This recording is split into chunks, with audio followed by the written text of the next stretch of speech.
बच्चों नमस्कार। अब हम लोग डे 5 जो आपकी टफ एंड चैलेंजिंग क्वेश्चन की सीरीज चल रही थी वो आज देखेंगे। काफ़ी इसमें गैप हुआ लेकिन प्रयास करेंगे आगे और बेहतर रहे। तो अभी हम लोग इसमें देखेंगे क्वेश्चन नंबर फर्स्ट। 5 क्वेश्चन आज डिस्कस करते हैं, ऐसे लगातार चलता रहेगा। आप इसको धीरे धीरे देखिएगा, बार बार इसको रिवाइज करिएगा। तो अच्छे सवाल हैं, अच्छे स्तर के हैं। आपको एक सोचने का क्राइटेरिया आपका थोड़ा अच्छा बढ़ेगा और खूब अच्छे से सोचिए और नए नए सवाल आएंगे तो उसके लिए आपको वर्क करना पड़ेगा। जैसे 2017 का अगर मेंस देखा जाए तो कुछ ऐसे ही सवाल आए थे अचानक। अगर उनको हम रिलैक्सली सोचें तो चीज़ें बहुत आसान थी, बट अगर हम उनमें एग्जाम में हमने देखा कि हमारे पास टाइम था ही नहीं, तो प्रेशर में कुछ समझ ही नहीं आया और आप सब गलत कर बैठे। तो यही एक तरीका होता है कि जब आप पहले से ऐसे सवालों के सामने फेस कर चुके हों तो उस केस में फिर चीज़ें बहुत आसान होती हैं। ठीक है, तो चलिए इसका पहला सवाल आपकी स्क्रीन पे आपको दिख रहा होगा। Consider the set of numbers 1, 3, 3 square, 3 cube up to that dash 3 power 100, the ratio of the last and number and the sum of remaining numbers is closest to, exact equal to नहीं, closest to, तो लगभग कितना होगा। आप ध्यान दीजिए, आपके सामने लिखा हुआ फर्स्ट, सेकेंड, मतलब 1, फिर उसका 3, फिर 3 स्क्वायर, फिर 3 क्यूब, फिर अगर थोड़ा और ध्यान दें तो ऐसे कर चलता गया और ये लास्ट में जाके 3 की पावर 100 पर रुका।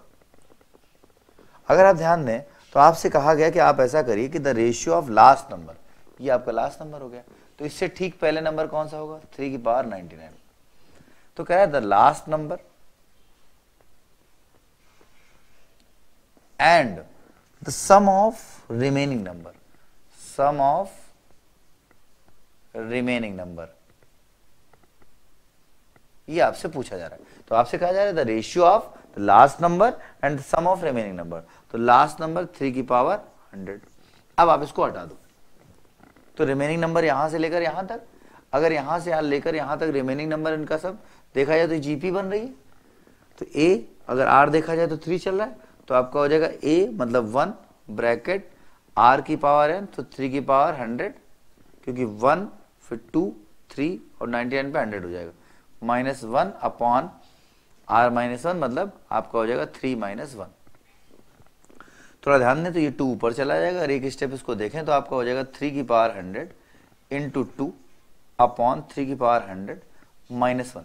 अब अगर आप देखो 3 की पावर 100 एक इतना बड़ा नंबर है, उससे अगर 1 सब्ट्रैक्ट किया जाए तो क्या ये अप्रोक्सीमेट टू 3 की पावर 100 नहीं होगा? बिल्कुल होगा।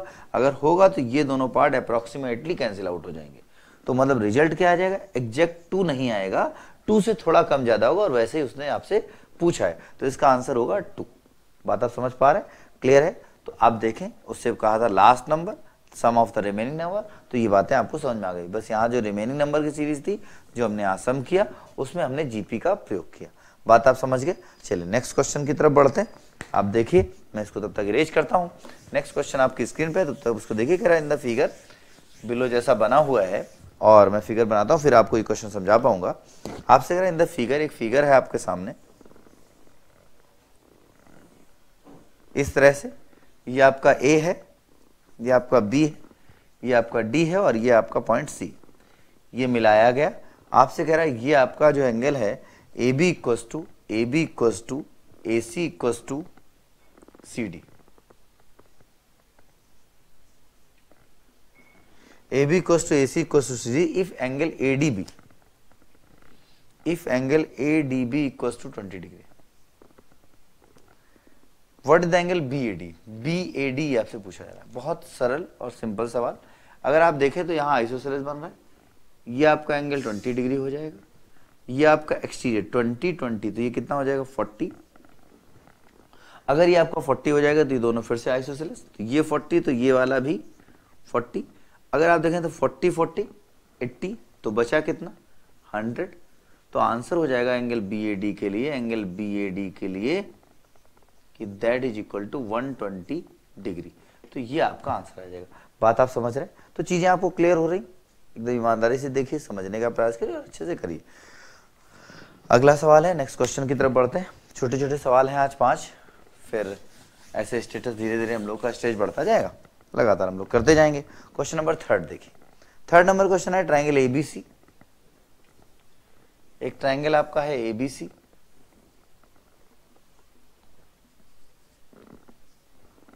आपसे कह रहा है कि ये बना हुआ है और एक ट्रायंगल आपका यहीं पे एक्स वाई जेड फ्रेम्ड है, ये आपका एक्स, ये आपका वाई और ये आपका जेड।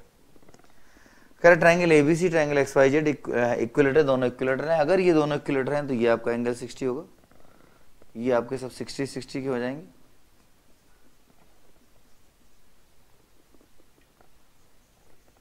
ये आपका 60, तो दोनों equilateral. And the smaller triangles likes, छोटे छोटे ट्रायंगल जो बने हुए हैं लाइक ये जितने भी हैं वो सारे इक्विलेटरल हैं।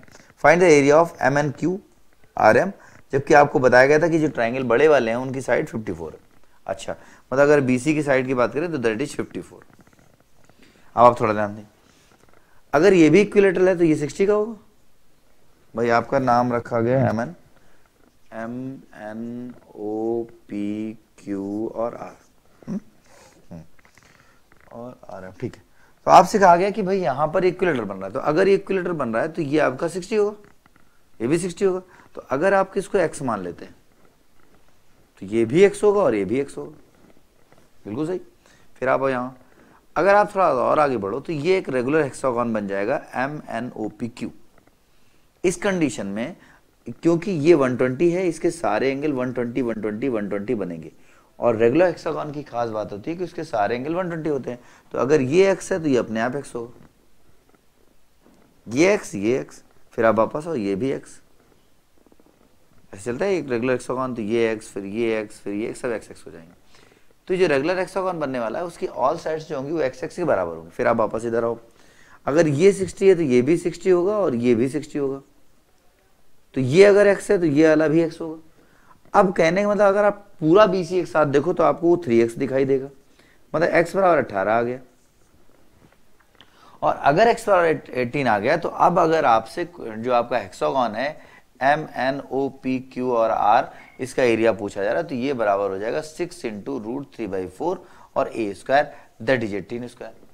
थोड़ा ध्यान दें तो आप इसको सिंप्लीफाई कर लेंगे तो 6 हो जाएगा, √3 ये आपका 4, ये आपका होगा 324।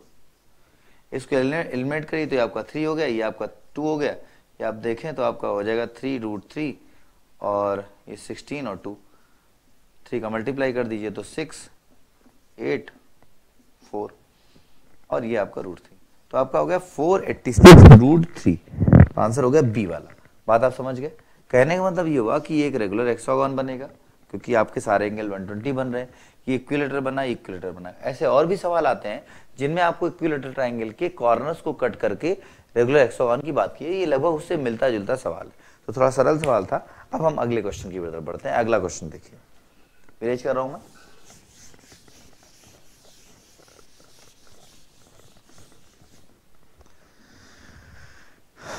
तो कुछ नई चीज़ें मिल रही होंगी आपको, इनको अच्छे से तैयार करते जाइए और प्रयास करिए कि जैसे जैसे ये सीरीज आगे बढ़े तो बार बार रिवाइज करिए। और पीछे के जो 4 डेज कंप्लीट हैं जो इसमें आपको एक साथ मिल रहे होंगे, इनको भी बार बार देखिए तो आपको नए सवाल तैयार होते रहेंगे। नेक्स्ट क्वेश्चन नंबर 4, ध्यान से देखिए। आपसे कहा जा रहा है कि a square of peace of paper is folded 3 times. एक स्क्वायर पीस ऑफ पेपर है, एक स्क्वायर शेप का पेपर है जिसको फोल्ड किया गया 3 times along with its diagonal. तो फिर आधा, ये और ये ऐसे आधा, फिर उसके बाद जब यहां पहुंचा तो फिर इसे फिर से आधा होगा। पहली बार आधा, फिर दोबारा आधा। तो जब दोबारा आधा होगा तो मान लेते हैं ये यहां से फोल्ड हो गया, तो हमारे पास ये आया, ये ऐसे, ये राइट एंगल। फिर से आधा, तो अगर फिर से आधा करेंगे तो आपका 3 बार आधा किया गया, तो अब इस बार यहां से ब्रेक होगा। तो ये केस कुछ ऐसे बनेगा। ये आपसे बताया गया कि फोल्डेड 3 टाइम, 3 बार उसको फोल्ड किया गया और आइसोसेलेस ट्रायंगल मिला हुज इक्वल साइड्स आर 10, जिसकी इक्वल साइड्स जो है वो आपकी 10 है। और अगर इसकी इक्वल साइड्स 10 है तो इस कंडीशन में आसानी से इसका एरिया निकाला जा सकता है।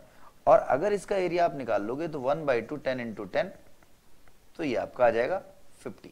और अगर 50 आ गया तो ये हो गया 100, ये हो गया 200 और ये हो गया 400। तो आपसे पूछा गया कि आप उस स्क्वायर का एरिया बताएं, तो स्क्वायर पीस ऑफ पेपर का ओरिजिनल एरिया क्या था? 400। आप सिंपली कह सकते हैं कि ये जो है 1/1/2 1/2 3 बार हुआ है तो 1/8 हो गया, तो 8 5 40, तो 400 भी कर सकते हैं 8 × 5 करके, ठीक है। तो वो भी एक सरल रास्ता था। चलिए क्वेश्चन देखिए, इस आज की बहुत छोटे छोटे और सरल सवाल थे, तो 5वां नंबर भी एक छोटा सा सवाल है और छोटा सा आपको तो कुछ चीजों पे सोचना है, फिर ये थोड़ा सा आसानी से हो जाएगा। कह रहा for two positive integers a and b, if a plus b to the whole power a plus b is divisible by 500। अब आप ध्यान दो, ये डिविजिबल है और a और b जो है वो आपके पॉजिटिव इंटीजर है। मैं ये कह रहा हूं कि अगर ये नंबर, ध्यान समझिएगा मेरी बात, अगर ये नंबर 500 से डिविजिबल है तो इसमें कहीं ना कहीं 10 आएगा, मतलब 0 आएगा। अब अगर इसके पास 0 नहीं हुआ तो फिर पावर में आप कुछ भी रख लो, 0 नहीं आएगा। जैसे मान लो 7, अब 7 पावर चाहे 1 लाख लगा दो, कुछ भी लगा दो, मतलब 15,000, 15 लाख, 1,50,000, कुछ भी लगाओ, लेकिन 0 नहीं आएगा, तो 500 से डिविजिबल कभी नहीं हो सकता।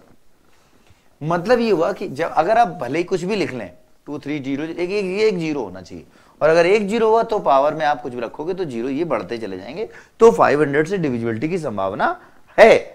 लेकिन अगर आपने फॉर एग्जांपल ये सोचा कि मान लीजिए हम यहां पर 0 इसके बेस में ना हो और पावर में कुछ होगा फिर 0 आ जाएंगे, तो आप जानते हो फिर 0 नहीं आएंगे। मतलब यहां कम से कम एक 0 चाहिए, कम से कम 500 डिविजिबिलिटी के लिए। अगर आपको एक 0 चाहिए तो सबसे छोटा ऐसा नंबर जिसके पास 0 हो एटलीस्ट एक, तो 10। तो अगर कम से कम देखें तो minimum value a plus B की कम से कम 10 होनी चाहिए, अदरवाइज ये 500 से डिविजिबल नहीं हो पाएगा, क्योंकि इसके पास 10 का कोई फैक्टर नहीं आएगा, और जब 10 का कोई फैक्टर नहीं आएगा तो 5 और 10 के फैक्टर, मतलब यहाँ 500 नहीं मिल पाएगा। अगर ऐसी बात है तो इस कंडीशन में अगर 10 होता है, इसका एक 0 मैंडेटरी है, तो 10 से छोटा कोई भी ऐसा नंबर नहीं है जिसके पास एक 0 अवेलेबल हो। अच्छा ठीक है, अब आपसे कह रहा है a और b की least value, least possible value of a into B, तो a प्लस b की मिनिमम वैल्यू कितनी होगी? 10। अच्छा ठीक है, least possible value of a into B, तो आपको याद होगा कि जब a इंटू बी का हमें मैक्सिमम वैल्यू चाहिए होता था तो हमने आपको बताया था कि यहाँ a और b आपस में बराबर होने चाहिए। लेकिन अगर लीस्ट चाहिए तो लीस्ट में एक आपका मैक्सिमम होना चाहिए और एक आपका मिनिमम होना चाहिए, तब लीस्ट आता है। जैसे मान लो 10 है, तो आप एक तरीका तो ये 9 इंटू ये करो तो कितना आएगा 9, 8 इंटू 2 करो तो कितना आएगा 16, फिर आप मान लो 7 इंटू 3 करो तो कितना आएगा 21। आप मेरी बात समझ रहे हैं? आपको ये बात समझ में आ रही हो कि जितना इनके बीच का गैप कम हो रहा है उतना वैल्यू बढ़ती जा रही है। एक टाइम आएगा 5 इंटू 5 दैट इज 25, और उससे ज्यादा कोई मान नहीं आएगा। तो मिनिमम वैल्यू कब आएगी? a इंटू बी का मिनिमम मान कब होगा? मिनिमम वैल्यू जब a और b के बीच में गैप सबसे ज्यादा हो, और मैक्सिमम कब आएगा? जब a और b का डिफरेंस सबसे कम हो, और that should be 0 because a equal to b होना चाहिए। तो अगर मिनिमम चाहिए तो ऐसी कंडीशन 1 और इंटू 9 कर लीजिए, that will be the minimum value of the expression. बात आप समझ गए? तो ये इसका मिनिमम मान होगा। इस तरह ये आज आपके 5 क्वेश्चन सीरीज कंप्लीट हुई, और बहुत कम समय में इन चीज़ों को आपने किया। इनको आप अच्छे से देखिए, तैयार करिए। अगली सीरीज मतलब इसके बाद जो अगला डेज मिलेगा आपको बहुत जल्दी और लगातार मिलता रहेगा। प्रयास करिए, इनको तैयार करते जाइए। ठीक, okay, good luck to all of you, all the best.